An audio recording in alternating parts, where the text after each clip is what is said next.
we have for us a very important conference by Mario Súner, who is part of the studio of the office BARCELONA in Barcelona, one of the most interesting professional reality in the European background, because they are working both in the field of architecture and also in landscape architecture, which is basically our main focus for this night, with a kind of integrated approach and with a kind of also interesting structure. This BARCELONA studio played a prominent role in the last year's debate about landscape, but also about urban design and the relation between urban design and landscape architecture, because of different reasons. The first one is, for sure, they started very early to work about a question which is crucial for us who are trying to work in landscape, which is a question of the landscape as something that can be really built. So it's a landscape where the relation with very strong transformation calls a big effort to define also technically the construction of new landscapes, or also the construction of kind of restoration of landscape which are ruined or degraded. This is very important in the reflection of the last 20 years. BARCELONA brought up some of the most interesting examples. You think about the Garraf waste landfill, or also other intervention where at the large scale, but until the human scale, the question of defining new quality for ruined or degraded landscape became centered. The second aspect that is for us very important, it is that already from the structure of the studio, but also in the main experience and in the main project, which were awarded but also published in a lot of different places. The second question is the question of the scales, starting already from the very, very early work of the 90s about the Trinitat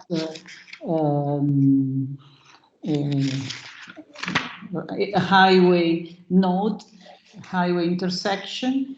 Basically, the approach of BARCELONA showed the possibility for architectures to define an architectural answer to questions which are appearing very clearly at the geographical level with big figure, territorial figure, but then working also about the space at the different scales until the human scale. This is a typical approach that you see also in all the other design proposals, where the large scale figure is somehow developed and worked out until the definition of very beautiful places and local places, which are very interesting and also in terms of quality, very important. And the third question is about the fact that nature, the role of the main element of nature, soil, water, and vegetation, became one of the central element of this kind of approach. The idea of building new landscape or to restore existing degraded landscape assigned a crucial role to a definition of strategies, very important strategies in the use of these main elements, the vegetation, water, and ground. And in this, it's clear that the studio has a very qualified and competent approach, not just formal, but really technical and scientific, very important. Final element, for sure, it is all this complex design that are probably tonight you will see some of them, are a result of complex processes where the physical space has a lot to do also with other elements which are very important in the question of defining landscape, which are related to the social meaning, the economical meaning, and in general with all the dynamics which are going from establishing a new program until managing the new result of defining the new projects, where processes and participation of people and the role of human beings become so important. For all these aspects, it was for us very important and interesting to have this communication tonight. And so I'm really happy to give now the floor to Mario Súner for his presentation. Thanks. Okay, thank you very much. Let me start congratulating you, the organizers, by, I think it's very important to go on, not to stop, and adapt our routines to this new way of teaching on or explaining and showing, our proposals. And this is really important, and of course, also in the university. Let me share my screen.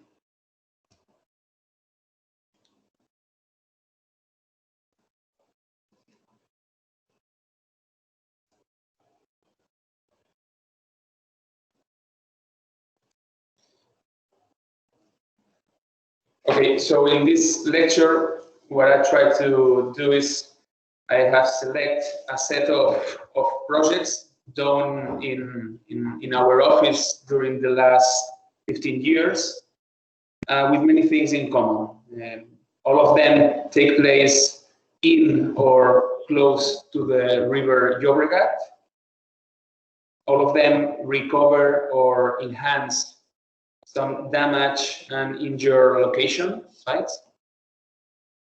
But then all of them have social use as the main trigger of the project, as the main catalyst to achieve the success in the project. So just to compare, here you can see the flow compared with the river Llobregat. I will try to explain just in a few slides the importance of this river in our country. And you can see this, the river Llobregat, and its course goes from north to south, from the Pyrenees until Barcelona, and is the main valley of this region. In order to understand the importance of this river, this is a quite wide illustration showing the development of the railway during the 19th century. That as long as the railway is a quite complex infrastructure, they need a quite flat surface. So the river valley was the best place to develop this new infrastructure. This infrastructure allowed the first tourism, in Montserrat, in Manresa, in other sites. But more important, it allowed our country to get industrialized, because of this railway and because of this of the power of water. More than 43 industrial colonies were set along this river, Llobregat, but also the main affluents, Anoia y Cardener. And you can imagine the importance of this industrial boom here in the 19th century. I think if Barcelona is what it is, part of the reason is because this industrial period. Then in the 20th century, again, this river was really important during the development of the mobility infrastructures. Again, because the valley of this river is the easiest way to get out.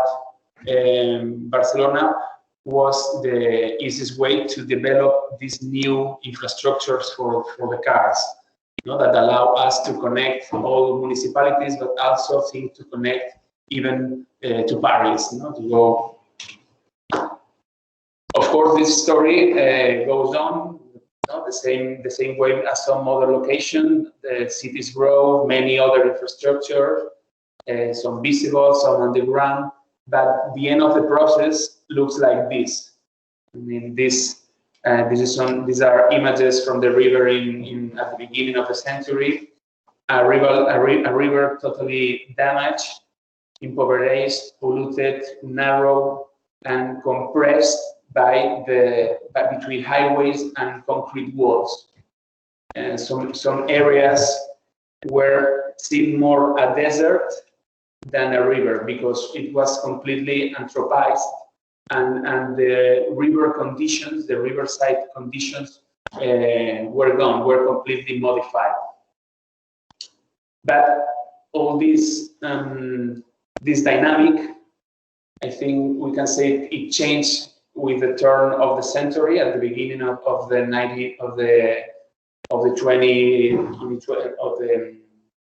this century. This is a quite interesting book that describes a performance made by a Catalan artist, Pere Jaume. It's not here in Barcelona. Actually, it's in Madrid. But it's a book describing the experience of getting out of the city just walking or by a bike, and it's describing the huge amount of obstacles and difficulties that it's finding in order to do something that it was supposed to be quite easy. That it's go or get to the countryside just walking, and he realized it was nearly impossible. And with this change of mentality of our vision towards the river, it started in the metropolitan area, this part of the river.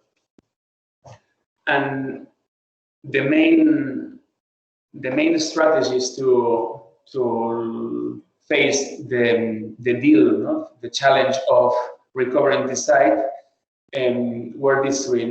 First of all, to recover the accessibility, recover the link between the cities and the river. There were some, I mean, you can imagine, most of the cities and villages around this river have the surname of de Llobregat, Sant Boi de Llobregat, Cornellà de Llobregat. That's because the geographical context. These are cities. The reason why they are cities is the river. And there were some surveys to the citizen, and in some situations, in some of them, most of the population didn't know nothing about the river, didn't know the way to find the river, because this relationship, this link, has been cut because of the urban development and the infrastructure. The second main strategy is about connectivity. It's activate the river as a main leisure infrastructure and to enjoy this natural environment. Of course, and of course, the third point, you need to preserve and recover and enhance this riverside as a green infrastructure. You need this river to be healed, to be okay in good conditions, and then people would like to go there. Then here we can see this is the site of this is the river in the metropolitan area, about 30 kilometers long, and then the first way to act in this damaged river is to recover these links, to act, to make something to reconnect the cities with the river. These were some, these things seem to be easy because all these cities are really close to the river, are in 500 meters, 100 meters, but it was really, it was hardly impossible in some cases to get the river. This was a common situation when this is the city, a path that goes in parallel to a stream used to get there with no problem. So in a moment, this infrastructure arrived and cut this path. In some other situations, the relationship between the city and the river was with a kind of in a non-place, in a place without values, just the leftover of the city. Maybe this is the funny situation.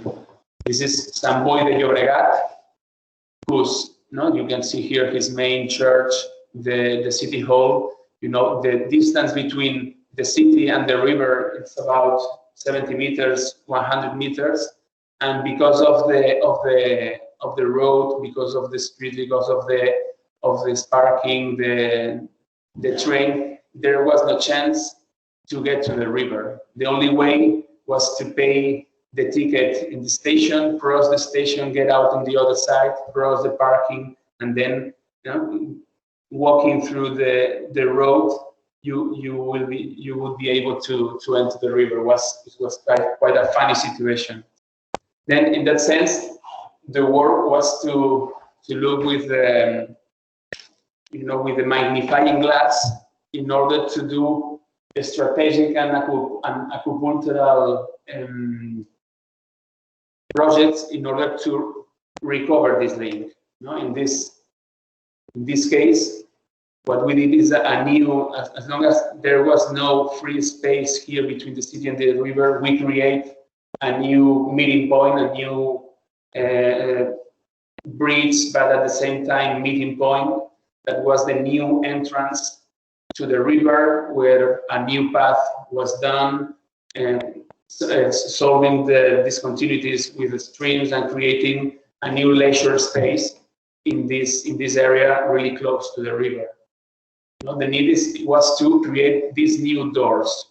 We use this kind of graphic pattern in order to make these meeting points really recognizable. The same way as when you enter a national park, Yosemite, or you cross a door and you notice, you are aware that you are entering in a natural site.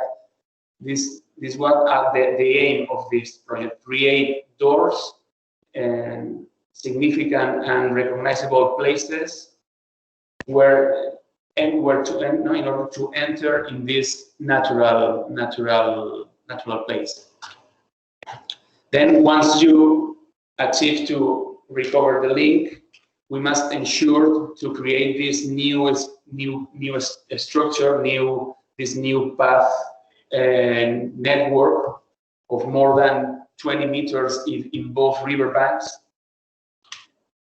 because some of these paths were not existing, and some of them, as long as people was quite a high situation, illegal traffic was there, bad practices that produce that these spaces had inequality. So the project aimed to create new cycling and pedestrian paths with new viewpoints, valuing the place, with new vegetation, to improve the green infrastructure of the site. Again, creating this new scenic path in parallel to the river, with small rest areas in order to sit in front of the river or have a meal, etc. And then this new social use also was at the same time we did some improvements on the green infrastructure. In some of these points, the ones that were more injured. One example is in the meanders of the river. This is a picture of the river meanders in the 1950s, before all the infrastructure, before all the train, before the city growth. You can see that all the river side was agricultural, and then we could see the river with these free meanders. Then, as long as all the infrastructure appeared, it was nearly canalized, and all this environment was really impoverished. So the aim of the project was to recover these meanders. Of course, these meanders are important, because of it's a way to slow down the water and this way avoid problems of erosion. It improves the infiltration of water in the, I don't know the name, the aquiferos, no? The water underneath. And by the construction of this deflector, these rock block structures and some earth movements on the side, we achieved to recover these meanders in what it was like before, like a channel. You know, achieving this improvement of the ecosystem of the river. Of course, these new structures that, you know, the function of this structure is avoid water to go straight, and you divert water to the other side. And these structures are accompanied by that. There was some new plantation, no? With these other structures.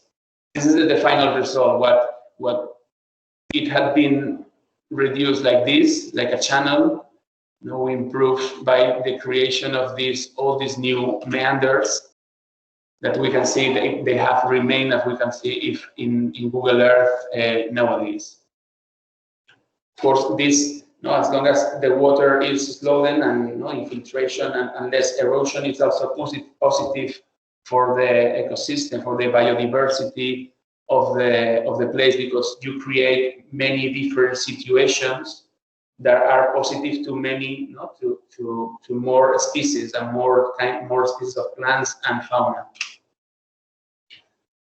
This other situation, it's actually a meander, but because of the massive anthropization, the massive modification of its topography, it has been completely desertized. It was not a river meander because it was much higher and completely compressed by infrastructures and dike protections.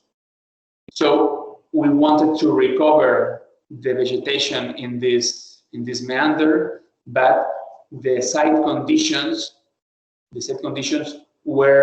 didn't allow us to plant river species, because the site was not like a river.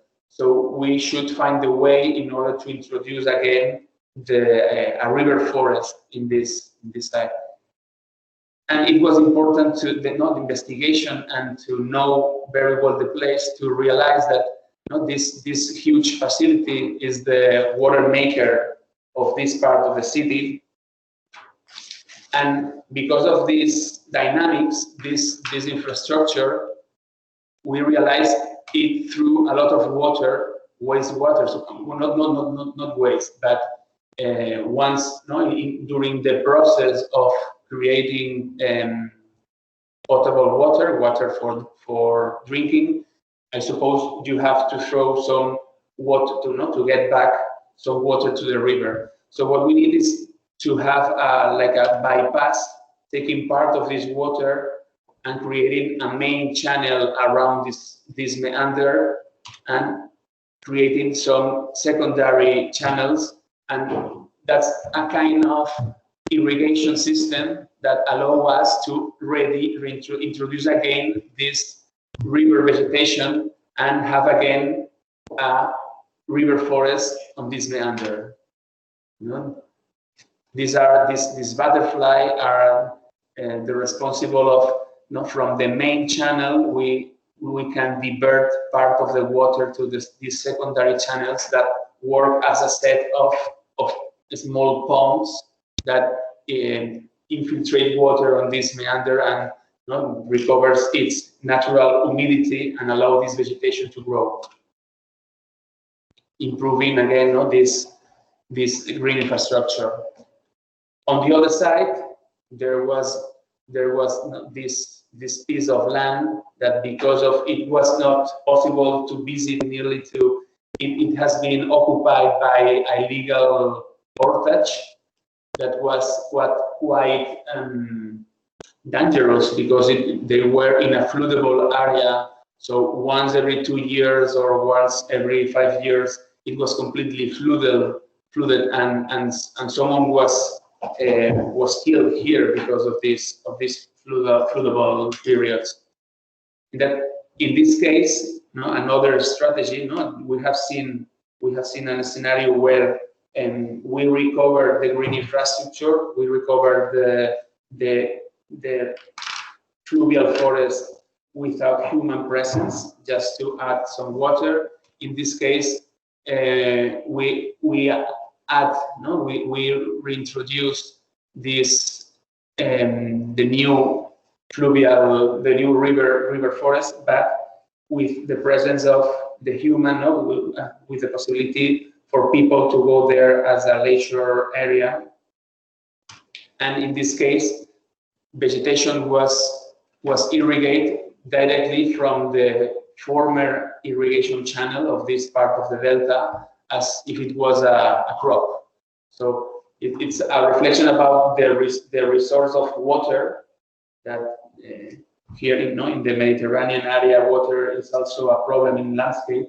But if you investigate, you can always find a way to get some water. The drainage of our infrastructure can give us some water to take profit of, or this facility, or there's always ways to find water to irrigate our plantation, because of course we don't want to irrigate the river with as if it was a park or a river in the city. Finally, it was also important to preserve the remaining productivity in the river.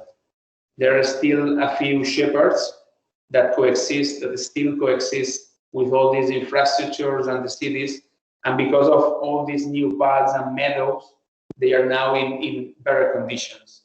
It's another role of this green infrastructure. Not only the social, not only the biodiversity, but also this productivity point of view, that it's important for the complexity of this new urban space. At the end, this new what we have seen basically is this part of the river. The metropolitan area has developed a lot of projects in some other parts of this segment of river. Define a new kind of public space. It's not a park. It's not a natural river as it was. It's something in the middle, something more complex, really close to our cities, but that has increased the presence of vegetation and fauna, has valued its heritage, and has created some new social uses for their citizens.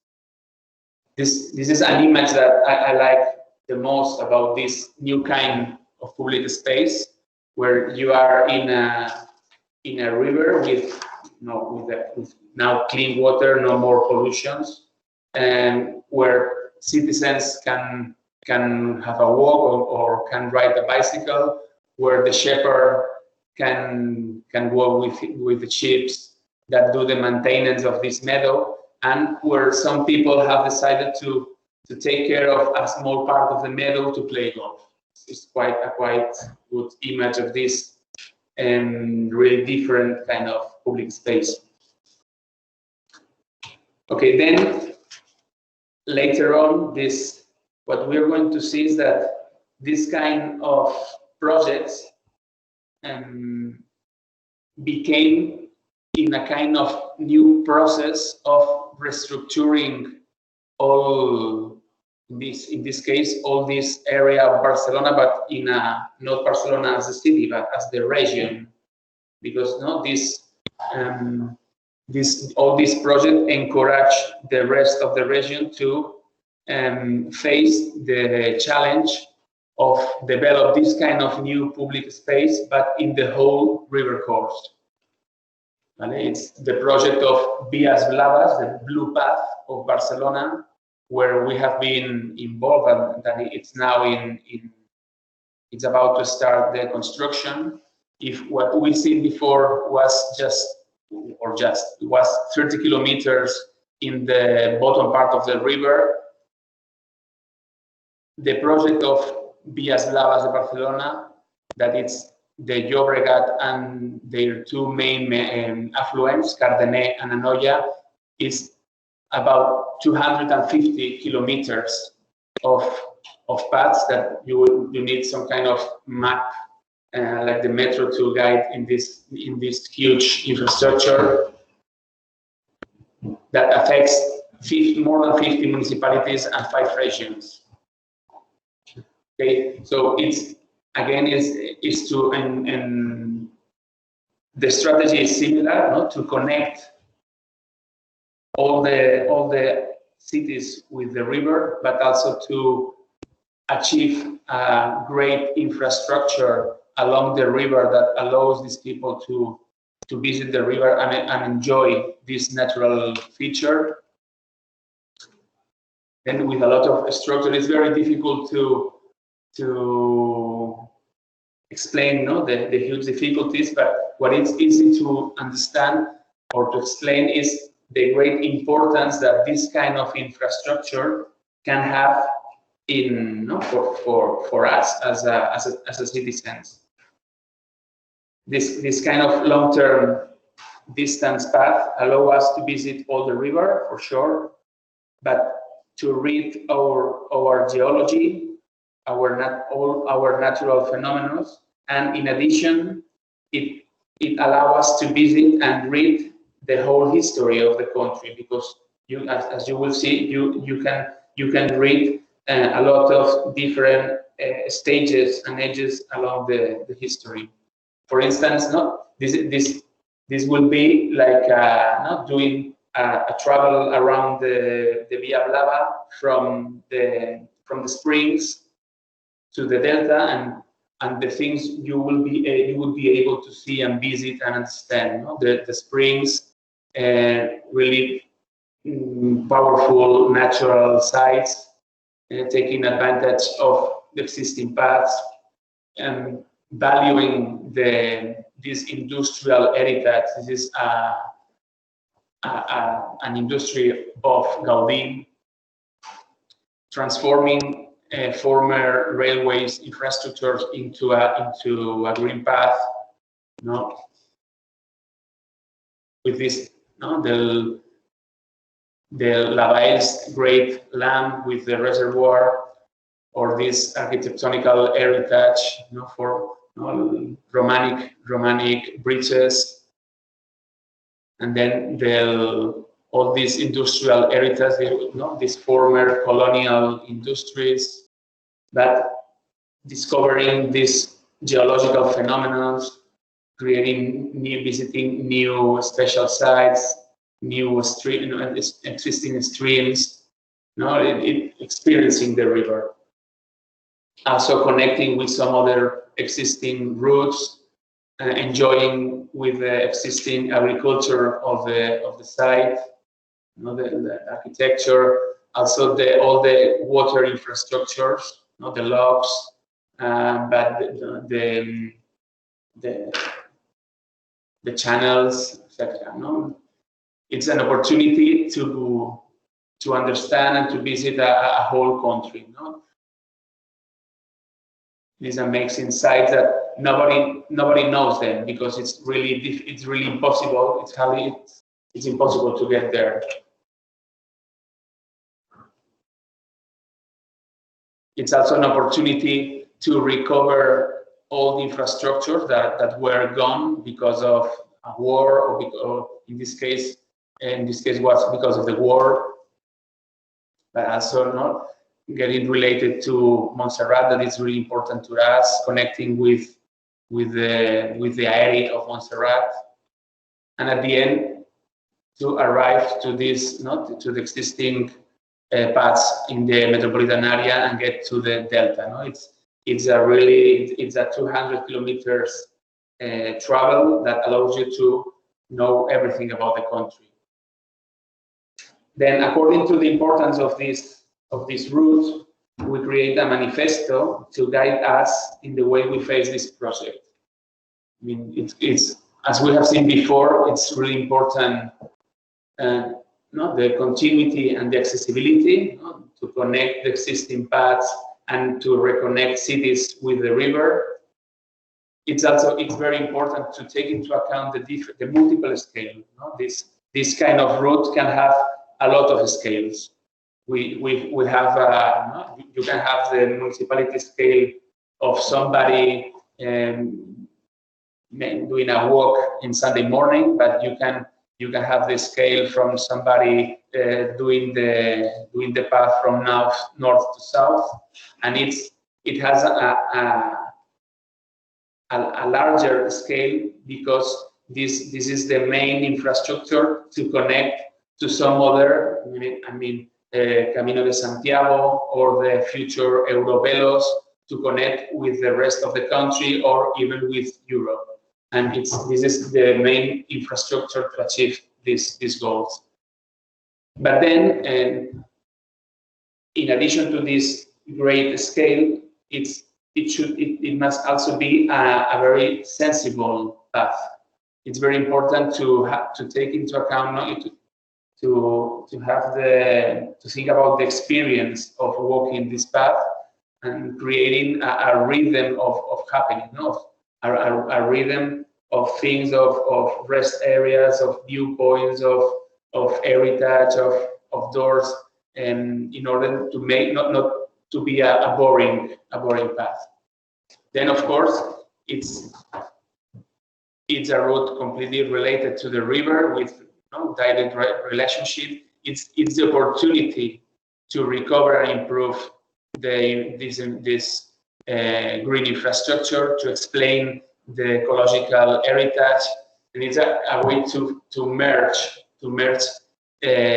this natural site with our villages and cities.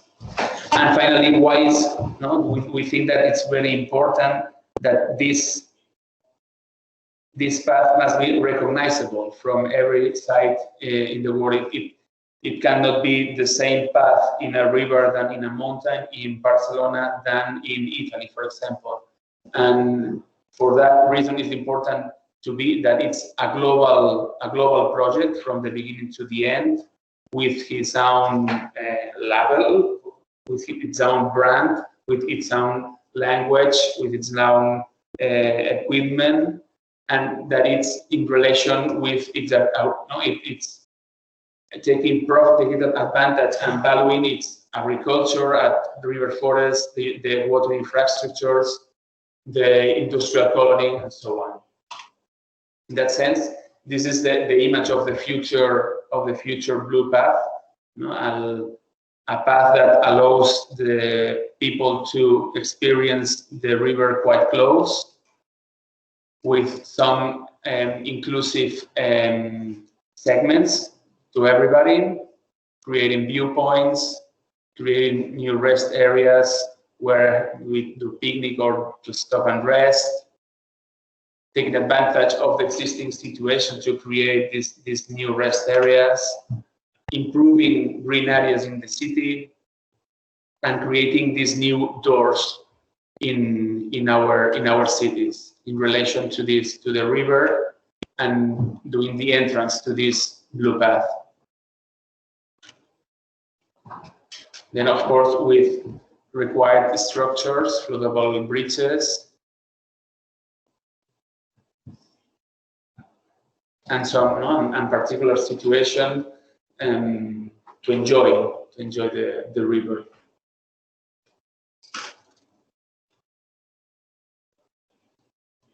Okay, then in this process of restructuring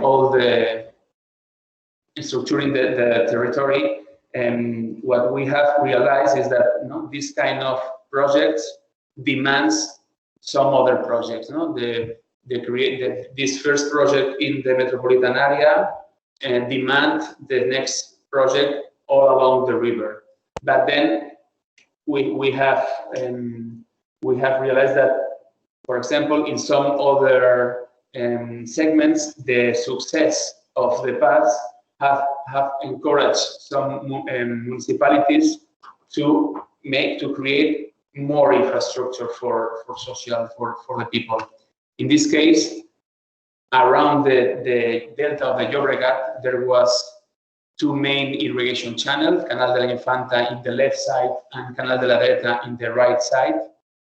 These were really critical and really important infrastructure for the development of the irrigation system of the delta, but because of the urban development, they were used like a wastewater sewer. It was quite forget.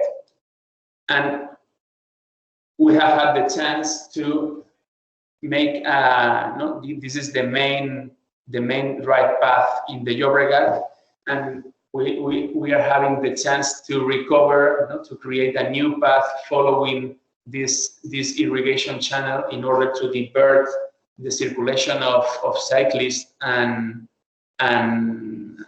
citizens in general, valuing what it was just a leftover, just a border and a border of the city into redefining this limit with really with a new path, a new limit, allowing this circulation and improving this infrastructure.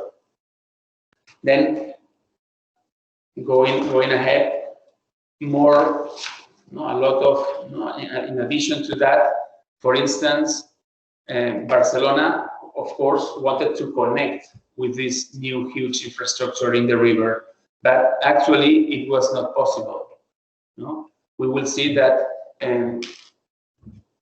at the same time that this is a chance to recover rivers and some injured natural sites, it's a chance to improve and enhance some other spaces around our cities. In this case, this continuity between the bike lane network of the city and the river was this junction that didn't allow this continuity to the river, but also to Collserola, to another natural park really close to the city. The only chance was to make quite a difficult path with really tilted, very, very tilted. And in this case, the project is to look, you can see this is the existing junction. The project consists in taking the magnifying glass and find a way to achieve this connection that initially we thought it was impossible because there was no space between all this traffic jam. But we finally find a way, taking advantage of the existing slope of the infrastructure, or taking advantage of these leftover spaces of on the clover leaves. We find a way to create this, this new path along the slope. And of course, it's a really difficult situation, and we did not hide it. I mean, we potentiate this situation, this really difficult path going on and over, and in this side, in the other, and finding the way to connect these two sides of the junction, where the border is very important in the way it shaped all this new line. Again, this new track creating, we also these circulations have resting areas and value the existing infrastructures, renaturalizing these sites. Okay, finally, we will see another time in this process of restructuring our territory, cities usually want to know. We have found out that they want to create their own green rings, circular tracks around their cities. In this case, this is in this new map in Igualada. They wanted to create a new green ring around their city, of course connected to the path of the Anoia, and of course connected. From the city you can go till the Delta, till Barcelona, or until the Pyrenees. And in this context, we have developed this part of the green ring. Is 1 kilometer from the total of 18 kilometers. And this is a picture of Igualada in the 1950s, before the huge urban development. In this moment, they realized that in these mountains there were gypsum, and they do a lot. They extract all this material in order to build the city, and in other processes. But when the gypsum gone, the final result was this. Was this kind of desert platform over the city with no use. And in this case, we have seen that we can, these new social uses can be used to recover the river, can be used to recover or enhance or take advantage of the green spaces in the infrastructures, and can also be positive to recover these natural sites as this mountain. In this case, the aim was to ensure the continuity of this green ring, and of course of the connection of this green ring with the blue path. But at the same time, we wanted to improve the site conditions of the site, and in order to have this site recovered. This was the former situation of the site, completely abandoned, desertized, with rock falls from erosion, uncontrolled runoff water. But then it has a lot of potential with great views. It had quite a lot of opportunities, some natural heritage, that should be integrated into the proposal. Then it was an opportunity to revalue this artificial topography created by the destruction of the gypsum. And the strategy, this is quite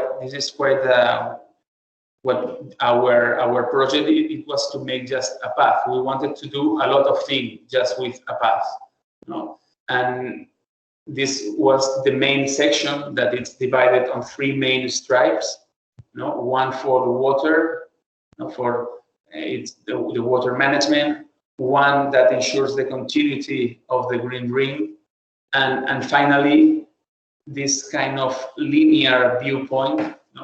Instead of having just 1 or 2 viewpoints, what we stretch the viewpoint all along the path, having this linear viewpoint. So this is the water. This is what the water stripe that works as a green ditch, but with a set of retaining walls that are built with those rock falls from the cliffs. We create this set of retaining walls that the function is to stop water, let them infiltrate on site, and control the erosion, the speed of the water.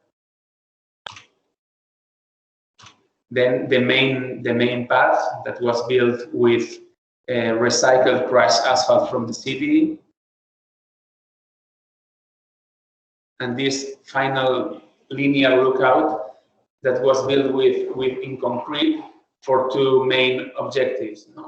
For one, in one side, it was the way to control the geometry and control the expressivity of the path, but at the same time, it's a 1.2 meter wide concrete path that allows some people, blind people or people with difficulties in mobility, to walk this path. It's more inclusive. Of course, along this concrete stripe, we wanted to make some special points where we used this row of precast concrete element, but used in a really efficient way, doing all this, adapting to the shape of the path. We achieve these rest areas and putting in some in vertical but also in horizontal, we achieve to solve the water overflows.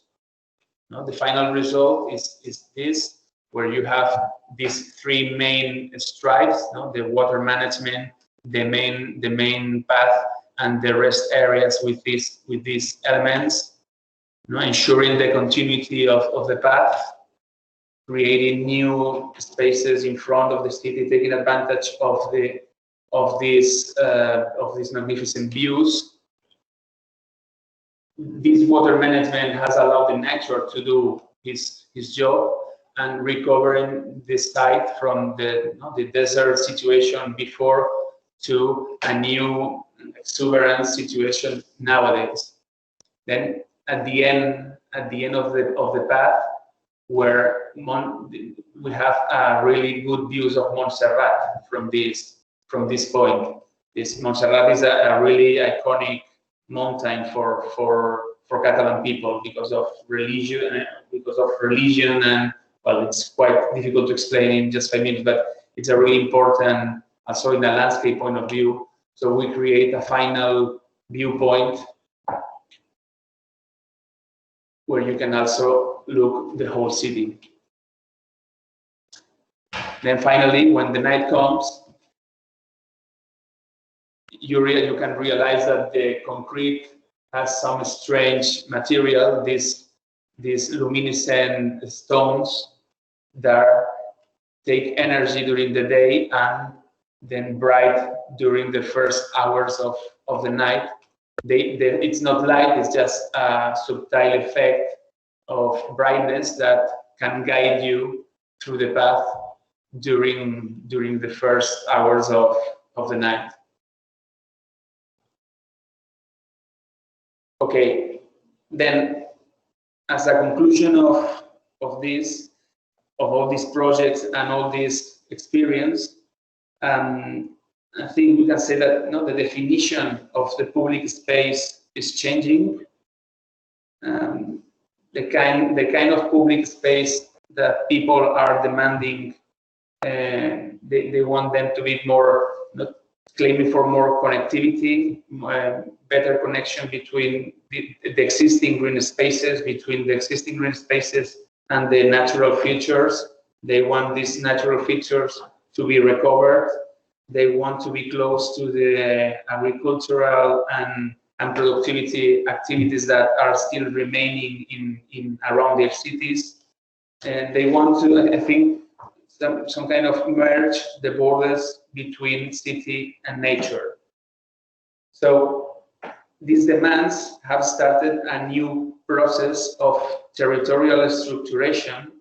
In a certain way, it's similar to the illustration we have seen about the railway and the car in previous centuries, where every project done creates new demands, and these demands create new projects, up to create really a great green and social infrastructure that allow us as citizens to enjoy the whole country, our whole site. And in that sense, I would like to finish with a small video that summarizes this thing. Now, if it's possible to merge public space and nature, and also production, no? And everything starts in our cities, and of course can be better, no? Can be of course connected and renaturalized, and allow us to connect with the natural features in our surrounding, but at the same time, no, enjoy of the biodiversity and the fauna and the flora, and then connect by natural parks, preserve the existing agriculture around our cities, enjoy our rivers in a continuous infrastructure, merging, no, getting these borders between city and nature more diffuse, more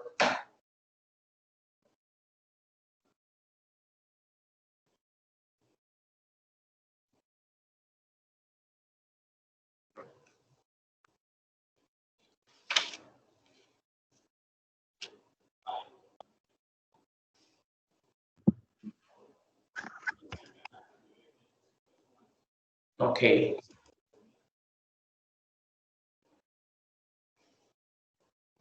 Okay, Mario.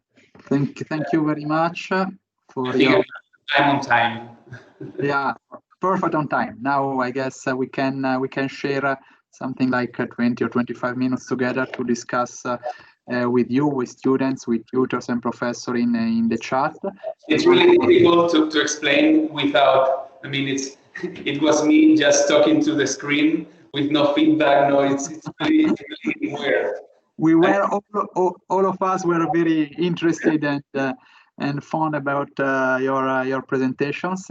I want to opening this discussion and this question and answer session. I want to thank you because for two main topics, two main questions. The first one, because you have tried to understand and to focus about the connection in terms of global scale and local scale. So every small architectural elements, mainly pedestrian path, cycle path, meeting points you have described us, are always connected with the territorial view.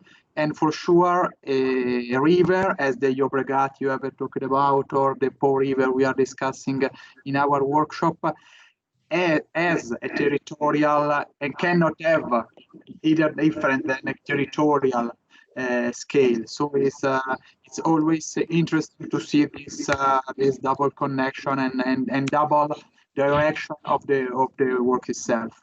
And the other point I wanted to point out and to focus a bit, it is exactly in the last slides, in the last video you have showed us. So the question about what is this new kind of public space, of collective space you were talking about during you were presenting your project. And I guess I would like to start exactly for this point, because you have talked about social items, you have talked about the social participation, I mean, in the building of the landscape, and the landscape as a factor of a new social role in the relation within the city, as Barcelona or other city we can talk about. So this idea of what the society, what the city, what the citizens are requiring from the landscape. How can you get it? I mean, how can you listen the citizen itself looking for new opportunities to live the nature, to live the landscape itself? Yes, of course. This is. It's a conclusion of a lot of years of experience of in seeing the type of projects you are required. And I think here in Europe, we all work in cities that more or less they are done, they are finished. Some more, some less, but there are cities that are completed.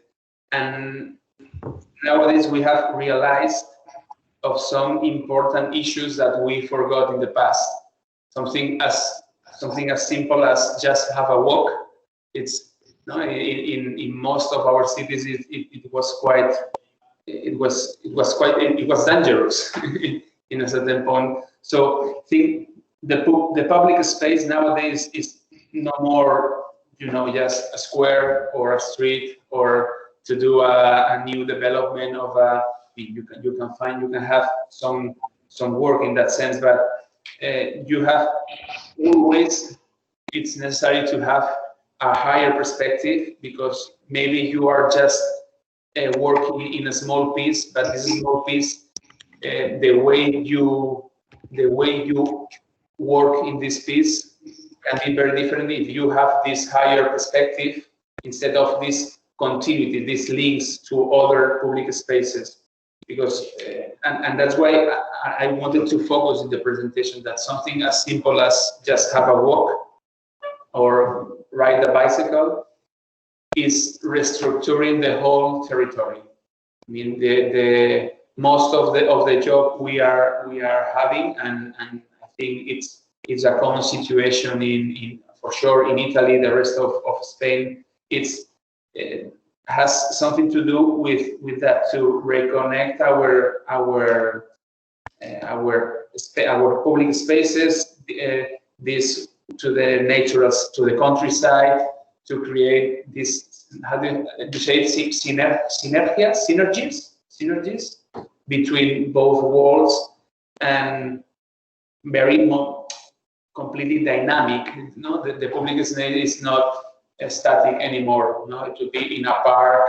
I mean, it would be successful if it's not perfectly connected and related to the rest of the system of this new infrastructure, this new social infrastructure.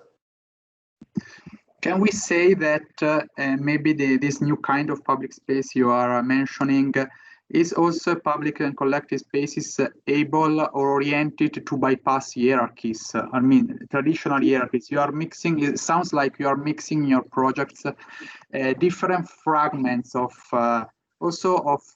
topics, we can say. So the agriculture, the production, the leisure, the connectivity, the restoration of some abandoned areas.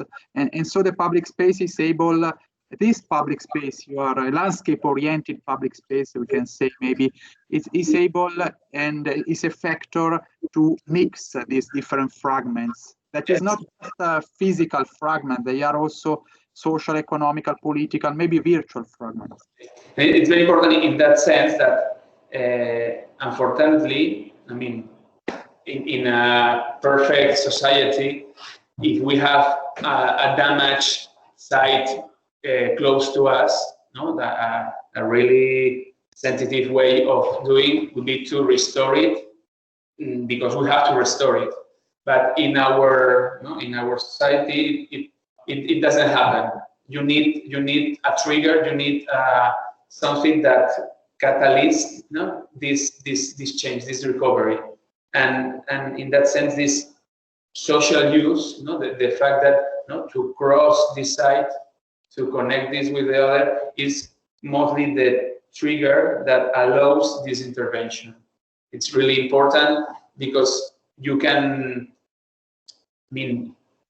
projects in the river that try to recover some part of the riverbed, and there were a lot. But if this place remains to be a high place, you can remove a bit. You can solve the problem for a while, but if you don't introduce new people, visibility, this project were not successful. Once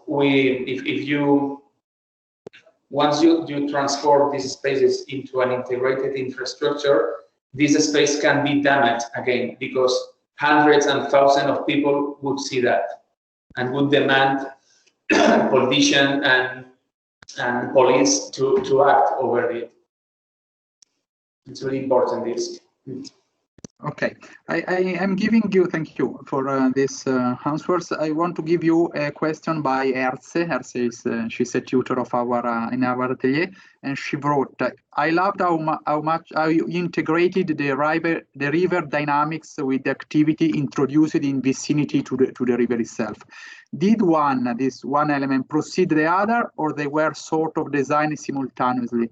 And how did one affect the other while in the process of designing? So the Erce wants to ask you also, thanking for your presentation, wants to focus about the affecting or impacting of different elements in the process of design. So where can we start from?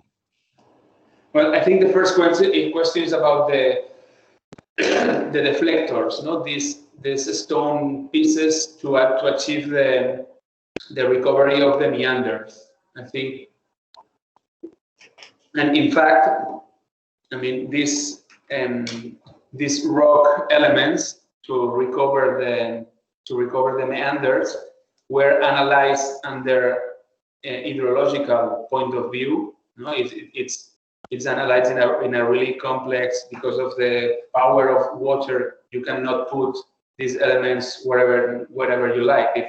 They are strategically located, and even it's shaped. It's hydromorphology. It's based on the fact that they have to divert water, and the right thing is that the design of these elements to recover the meanders, and in a certain way, how do you say, it affects the rest of the design of the rest of the elements. And I think that's why all the rest of the pieces of the bridges have these hydrodynamic shapes. It's because everything started with the most complex issue, that was those deflectors in the riverbed. And the second question, could you repeat me, please? How did one element affect the other while in the process of designing? I think I have answered both questions at the same time. Yeah, it is. Instead, well, I open also the discussion to some of the colleagues in the chat. They have seen your presentation. Maybe if you want to join. Okay, I can see a hand by Marco Mareggi. So Marco, if you want to give your comments to Mario, I give you the floor. Thank you very much for your very interesting presentation. We appreciate a lot in the last years the work of your studios, and I think it's very interesting for this workshop. I have two questions in particular. I'm interested in understand what is the owners of the soil that you redesign, first of all, and second one, how in Spain, I think, or in your project, you thought about the management of the cycle path and the stay area along the path. Thank you very much.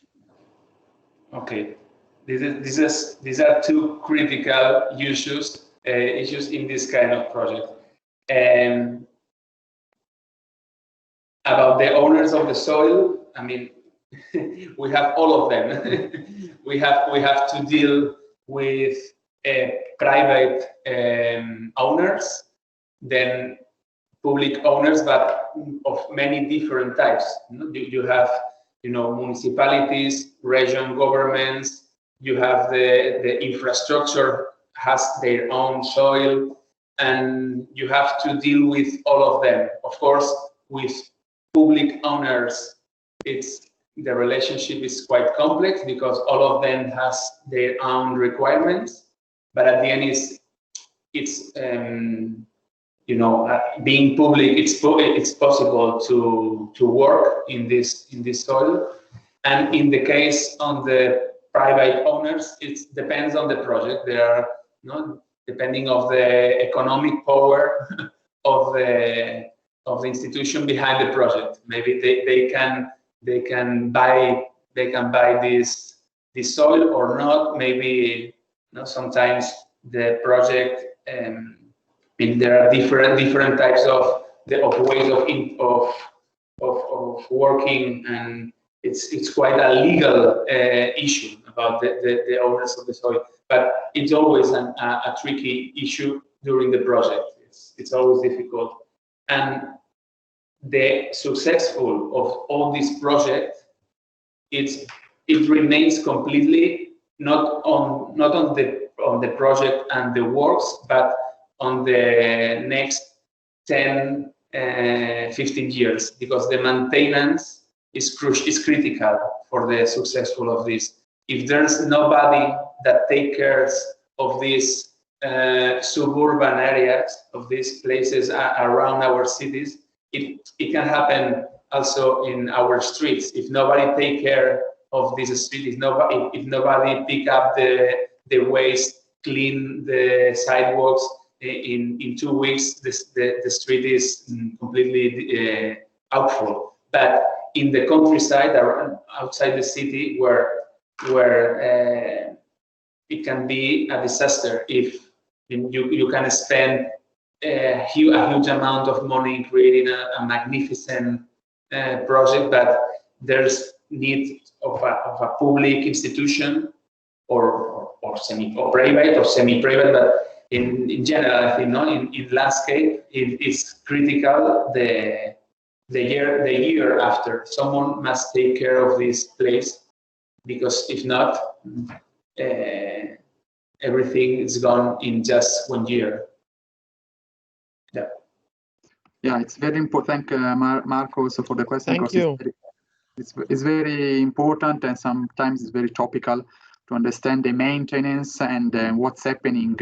And what's happening after the design is done, after the construction is done, after the opening is done, or after the photos for the magazines are done. What's happening? Happening further?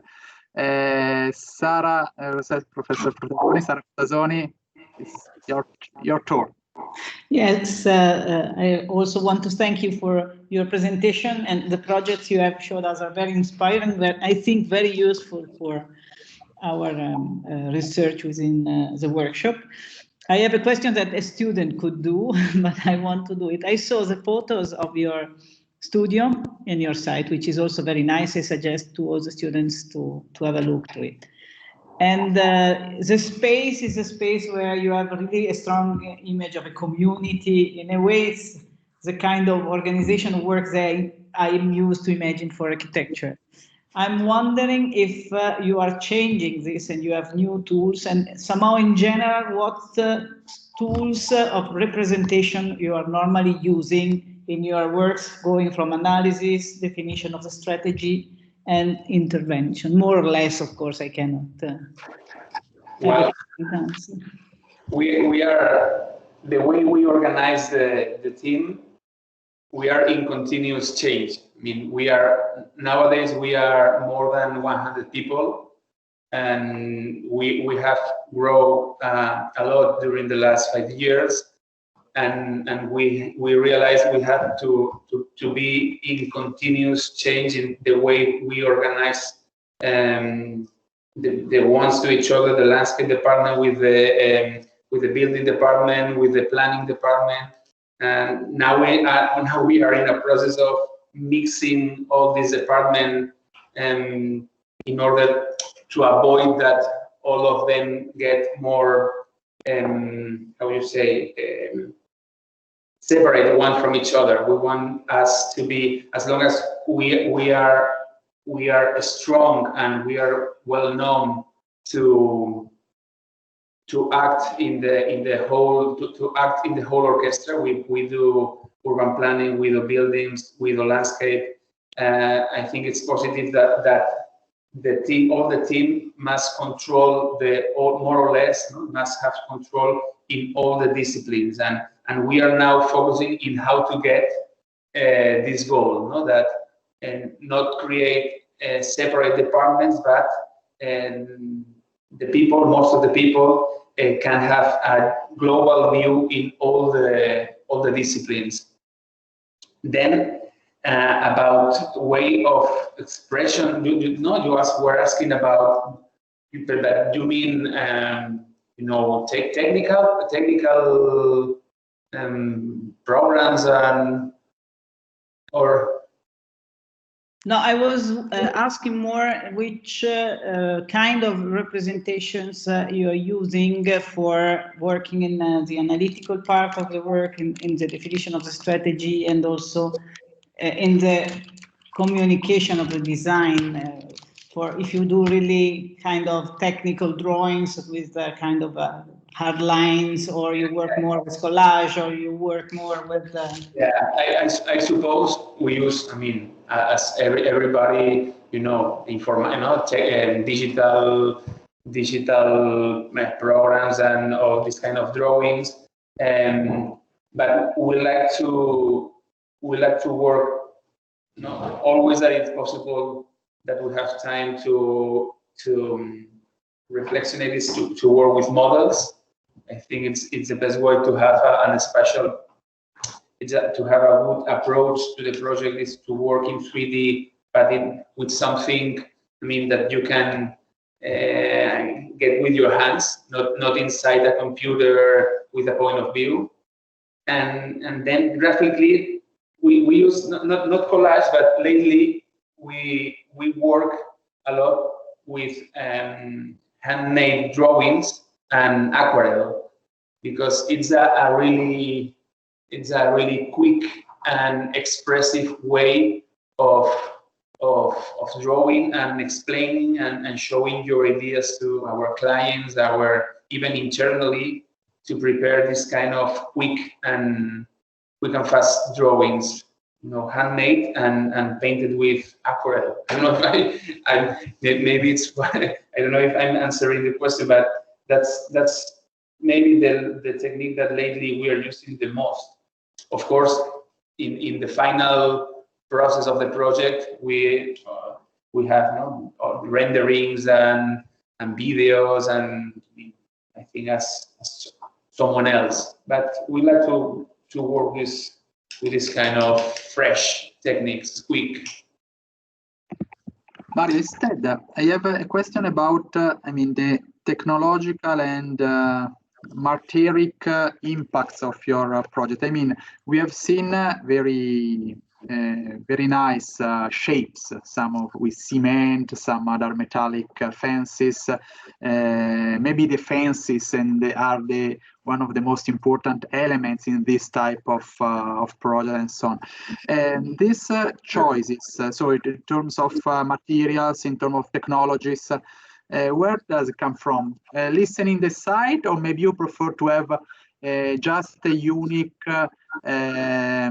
type of kind of shapes and materials for this type of project?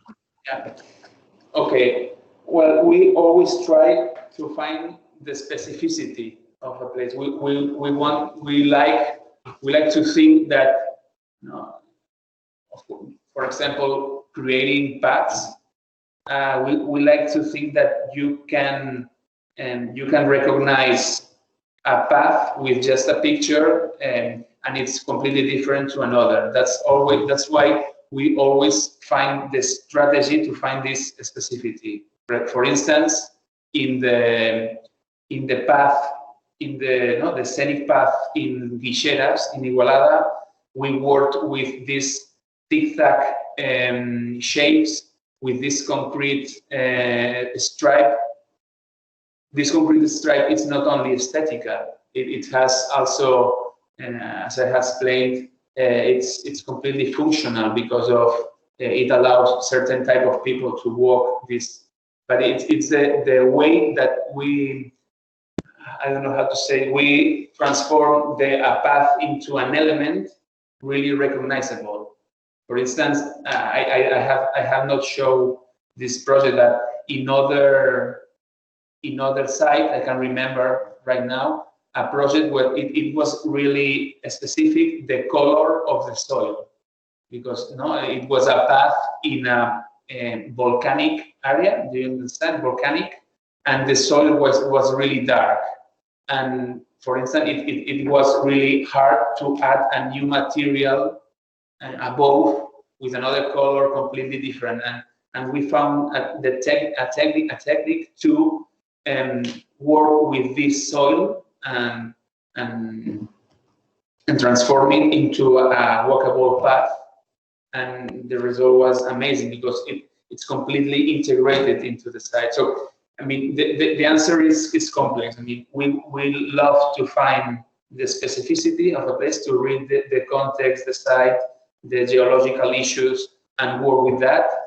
We also want our projects to be completely recognizable because of the shapes, because of the materials, and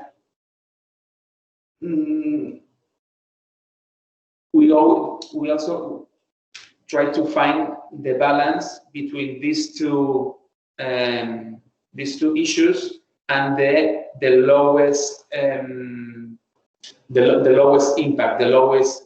I mean, we could have done the project in Igualada, everything in concrete, but we found a way to synthesize this. This is into a 1 meter wide piece, and that allow us to create the shape, but at the same time not lose the low impact path. No, this gravel path. It's still a countryside path, but it has this border quite fine defined. That it's what it gives the expressivity of the project. So we can maybe briefly say that you are always looking within your landscape approach, a landscape-based new public space, looking for a new identity, but it's an identity always linked with the tradition, with the legacy of the place, of the site. Absolutely. I guess it's a very good suggestion you are giving us within this workshop. I don't know if some students or colleagues have other things to comment or to give as questions to our guest tonight, Mario Súner, and maybe we can also ask if some of students have some questions to give you. Maybe we can also send some emails in the next days. Maybe some of them can use your project as references for the project we are doing not in the Llobregat, but close to the Po River. Some of them are working exactly on the keywords and guidelines we have talked about. So restructuring the territory, new ways to get and to catch the river itself, new ways to reconnect with the nature. And so this is amazing. This lecture was very interesting for all of us, but very oriented to design the places we are working on, we are researching on.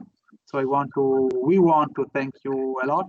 Thank you very much, and we are waiting for you on the Po River when we have the possibility to travel also, just to travel by images, by sounds. Thank you very much. You're welcome, of course. Thank you, and I also say hello to you. I thank you a lot for your contribution, and we hope to have you really next time in presence in Piacenza, so we cover our landscape. And I hope so. Thank you very much. Program I can imagine a virtual clapping. Okay. Okay. Thanks a lot. Thank you. Thank you. Bye bye. Bye bye.